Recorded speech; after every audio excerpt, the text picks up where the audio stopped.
নূরে পাহাড় কেন বলা হয়?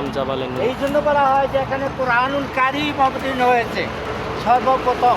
সূরাতুল আলাক, ইকরা বিসমি রাব্বিকাল্লাযী খালাক, এর 5টা আয়াত নাযিল হয়েছে। তো এইখানে সর্বপ্রথম নবীজি এইখানে ধ্যান করেছেন কত? 13টি বছর ধ্যান করেছেন উম্মতের জন্য। তা আমাদের নবীজি এইখানে উঠে আপনার এই হেরা গুহায় সাধনা করেছেন, আর তার খাদ্য নিয়ে গেছেন আমাদের আম্মাজান খাদিজাতুল কুবরা রাদিয়াল্লাহু তাআলা আনহা। উনি মহিলা মানুষ হয়ে এত খাড়া ছিল, এত খাড়া পর্বত, 2 মাইল মতো উঁচু পর্বত, এইখানে কোনো সিঁড়ি ছিল না, বর্তমানে সিঁড়ি হয়ে গেছে, ওঠার জন্য সুবিধা করে দিয়েছেন।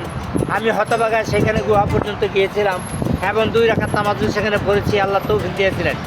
এখন উঠি না, এখন বয়স হয়ে গেছে, অনেক আপনার কষ্ট হয়। এর সর্বপ্রথম কোরআন নাজিলের পাহাড় হইলে এইখানে হীরা গুহা ওইখানে, হেরা গুহাও ওইখানে, হেরা গুহাটা এইখানে, এই জাবালে নূরে পর্বতের একটু নিচে আর কি। ওই যে মানুষগুলা দেখতে আছেন ওইখান থেকে নিচে, আর ওইখানে তাঁবুর মতো দেখতে আছেন, ওইখানে আপনার দোকান দিছে পাকিস্তানিরা, অন্যান্য দেশের লোকেরা দোকান দিছে। দোকানে চকলেট আছে, তেঁতুল জাতীয় জিনিস আছে, পানি আছে। ওইখানে তসবিহ তাহলিল অনেক কিছু আছে, বিক্রি করে।